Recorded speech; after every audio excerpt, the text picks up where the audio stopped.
Jeg har været så heldig at få Jens Kvorning i tale her til morgen, og så fik jeg lov at lave et lille interview med ham om den her nye båd, som I ser her, Dragon Fly 36, og det skal I glæde til, for der er rigtig mange spændende og gode nyheder at fortælle om den. Ja, vi er heldige her før åbningstid og med Jens Kvorning, og det er altid spændende. Specielt når du har en ny båd med, Jens, og det har du jo nu. Det har vi. En 36. Ja. Er det ikke første gang, der er en 36 i programmet, eller hvad? Jo, vi har haft, vi har vores 32 nu, og så har vi haft den gamle 35. Ja. Og nu skal vi ligesom have lukket hullet mellem 32 og 40, som er vores, som er det største, vi laver i dag. Og så besluttede vi os for at komme med 36, hvor vi har taget, hældt det i gryden som det allerbedste, som vi kender i dag, og hvor vi har taget det bedste fra 40'eren.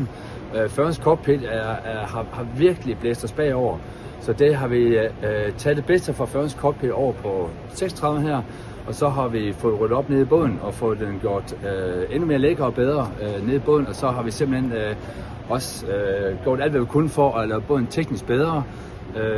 Altså både på skrogdesign og rent byggeteknisk. Alt det med omlag, det kommer vi til lige om lidt, når vi går op og kigger, men nu står vi herude ved den her stævn, og det er jo i hvert fald en af nyhederne, at I har den her negative wave piercing stævn. Ja, der er jo mange ting i det her. Altså vi har lavet wave piercing stævn i 10 år på pontoner, og vi har fået meget kritik for, hvorfor laver ikke wave piercing på hovedskov også. Det har ikke været så nødvendigt. Vi har også haft, vi ikke gjort også på grund af, at vi har haft en trailerbåde. Der er altid issue med anker, og det er også en udfordring, at få gang i det her. Så man skal passe lidt mere på. Men problemet er, selvfølgelig skal vi gøre det. Det er bare rent teknisk. Det er pisse svært at lave. Så det er noget med formen at gøre. Den skal ud af formen. Ja, den skal gerne ud af formen igen. ja, præcis. Vi skal gerne have mere end en. Så vi skal ud af formen, og det gør så, at og vi har nogle rent støbeteknisk, altså mange ting, når man kigger hen sådan en skår, kan man også se, at det er ikke bare en kølebåd, men bare med nogle linjer. Der foregår virkelig mange ting hen igennem vores skov. Og vi har nogle store skotter, der skal moses igennem skov, så vi har mange støbeteknisk, har mange det her implants, som vi sætter ind i formen, som støber rundt om, og så vil I pille af, inden vi så afformer. Og hele aktorspejlet bliver også pillet af, for at vi få skrovet ud af form. Altså, det fordyrer processen. Ja. Men for fanden, ser det sexet ud. Ja, det er meget flot. Nu ser det rigtig godt ud. Og meget volumen, var. Det er jo ikke sådan en piercer. Altså, den er jo, der er jo noget opdrift i den, tænker jeg. Det er virkelig en gas.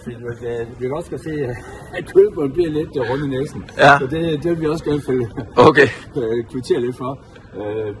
På vores måde, men altså, man skal huske, at vandlinjen er helt hernede. Vi ligger ikke og moser rundt her. Vandlinjen, den er hernede. Ja. Og hvis man ser bunden, så er der ikke ret meget. Og jo mere man presser vores båd, jo mere løfter hovedskovset. Så vi har aldrig vand heroppe. Nej, okay. Okay. Men det er også for at få, vi får mere dæk, vi får mere andre bånd, mere plads til at køre rulletrummen under dæk. Mere forskib, så der er mange gode ting, der følger med. Godt. Til de her slankebåde. Nå, nu er vi så gået hernede bagved, fordi vi skal se de her led.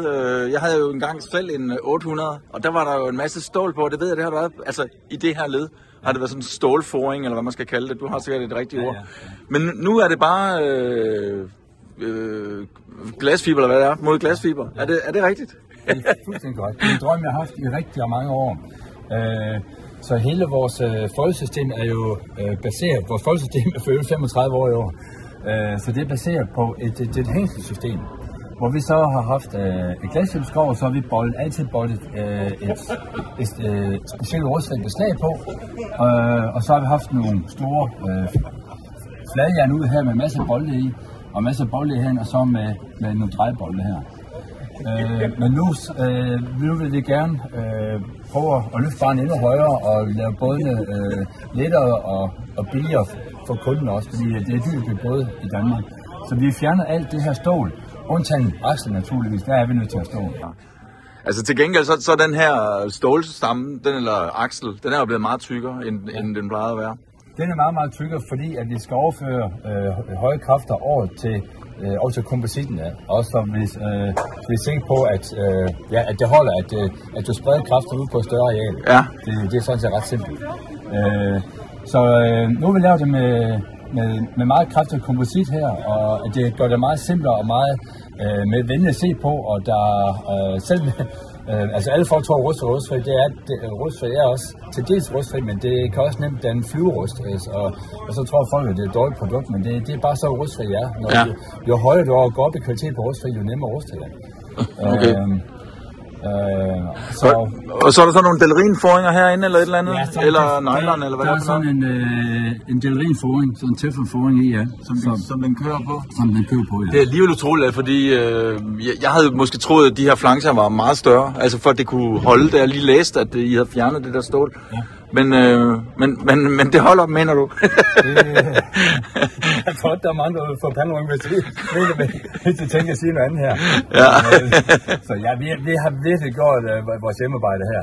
Det kan jeg godt love dig for. Ja. Så vi har jo mange test, også computerberegninger, test og fysiske test og crash test. Så det er vi fuldstændig overbevist om, at det er det her, det er det rigtige. Nu kigger vi på hovedskåret før stævnen, eller vi kigger faktisk kun på stævnen, men der er også noget med pontonen her, ved jeg, at du gerne vil henlede opmærksomheden på. Hvad det er? Jamen det er jo, når vi laver nyt, så skal vi også gerne prøve hele tiden at gøre det bedre og prøve, hvad kan vi gøre for at få en hurtigere båd. Vi vil gerne sejle stærkt. Ja. Det er jo det derfor, vi er sat i verden, fordi at kunder kommer til os for at få en god sejleroplevelse. Ja. Og den bare skal vi også løfte højere hele tiden. Så for at optimere, der er flere ting. På alle vores mindre både har vi asymmetriske forme, fordi det koster dobbelt form at have både til styr på bagside. Det har vi ikke på de store både, så på den her har det så første gang vi laver asymmetrisk på vores større både, som giver, hvor vi kalder det mere dynamisk lift, når vi sejler og så videre. Ja. Men hele bunden af båden her, den er totalt flad fra bagenden og faktisk frem til den forreste vinge, så vi kommer bedre op og glide. Så man kan sige, så vi ikke har sådan en rund bund, som vi kommer til at, kan man godt sige, hænge fast i. Det er også noget, som vi forventer sig vil give os virkelig god effekt altså når det blæser, når vi har fart på. Ja. Det er selvfølgelig aldrig super fedt, når det er let luft, men det er kompromis, som vi så har valgt at okay. Med. Så går vi ombord.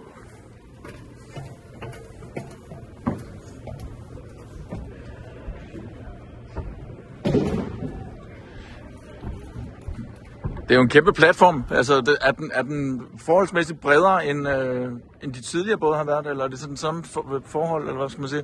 I forhold til størrelsen, der er den her forholdsvis bredere, ja. Og dermed har den mere power, når det blæser, og så vil vi igen. Og de senere år, der har vi bare blevet ved med at sætte mere og mere sejl på. Ja. Så hvor bred er den? Den er 8,12 meter bred, når den sejler. Det er meget for en 6-trafosbåd. Det er også en del. Ja. Så har den en kæmpe mast på. Vi laver en touring-version, som har 16,5 meter mast. Og så har vi den, der hedder Performance, som har 18,5 meter mast. Kulmast, altså oven på dækket. Ja, okay. Og med et vildt storsejl, så det er altså noget, der er vitaminer i. Ja. I har ikke været på vand med den endnu, vel? Eller hvad? Nej, eller er det hemmeligt, hvis I har? Det går 45 knop på landevejen. Stærkt. Okay, så nu er vi her i cockpittet, og det ligner jo noget, jeg har set før. Altså, var det på 40'eren, hvor I kom med dobbeltret og... Ja, altså, jeg kan på ingen måde tage kredit for, at vi har fået en dobbeltret. Nej. Det er bare fordi, det har været typisk på vores både, som er slanke, og dermed har mindre hovedskrog end en normal båd.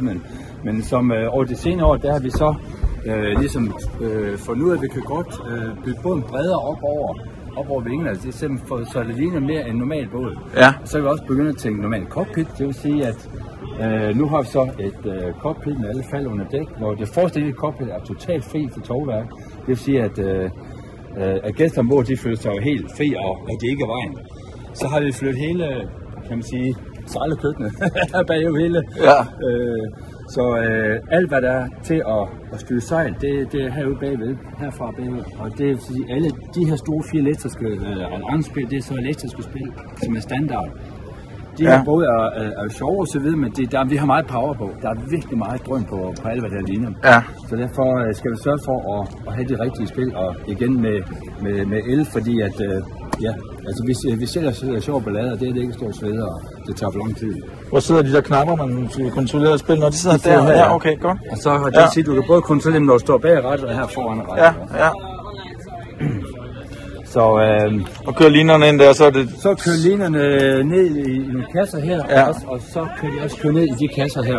Ja. Så der er masser af plads til at faktisk spaghettien væk. Ja, det er godt et stort, rummeligt cockpit, synes jeg. Ja. Både langt og bredt, faktisk. Ja. Ja, det er så lidt mindre end 40, men det er fint. Det fungerer rigtig, rigtig godt her. Ja. Ja. Er der noget at sige om, dæksarealet og pontoner? Er det selvslående fork, eller hvad har vi derude? Eller? Nej. En selvslående fork, det er en option. Ja. Og den har normalt sådan en overlappende genvejfork. Ja. Sådan 110% kan vi godt kalde det. Yes. Hvis man tager self-tagger-fork, det ja, altså der bliver båden altså langsommere, noget langsommere. Vi skal have det overlap for at få det flow. Ja. Men vi har jo kunder, som bor i områder, hvor de bare skal krydse vanvittigt meget. Ja. Eller i smalle områder, så er det jo fint nok. Ja. Så Okay. Godt. Så lad os gå ned og lære at kigge. det gør vi bare. Ja. Jeps. Ja, det første du nok bemærker, det er jo ståhøjden. Der er et sted, der har vi 2 meter, men altså sådan 1-98 Ja. ståhøjde. Ja. Jeg er lige 91, så det kan jeg så bevise det. Ja. Ja. Så vi sælger jo både rundt i hele verden, så vi har også nogle mennesker der er ikke ret høje, og de er lidt udfordret med. Nå ja. Ja. Ja, det er nogle gange så hæver vi dørken lidt, men vi har så også rigtig mange kunder, der er til den høje side. Ja. Ja. Så vi får faktisk tæsk, hvis ikke det er højt navn.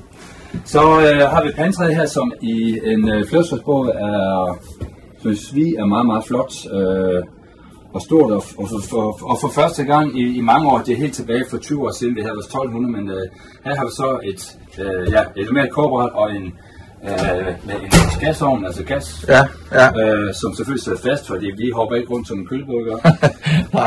Så har vi så sådan en, for at udnytte det rum, det er til svært at udnytte rummet herovre i hjørnet, Ja. og det er til affald og til bio. Så har vi lykkedes os at køleskabet heroppe i en højde, så det er nemt og meget Funktionelt, ja. Ja, meget funktionelt. Ja. Og der er godt en skabsplads også, Der er og skuffer. og lange skuffer. Ja. Og det er en skuffer. Så det er meget i vores båd. Som er her, så har vi sådan en skat her, så man så kan sætte hylde med i, hvis man vil det. Er det dig, der har lavet interiørdesign, eller hvem? Nej, jamen det er mig, altså, som står øverst på forhold der, men det er mig med team. Ja. Og så finde ud af, hvordan vi kan lave, så det er jo rigtig, rigtig mange input og idéer, som vi mixer sammen. Ja.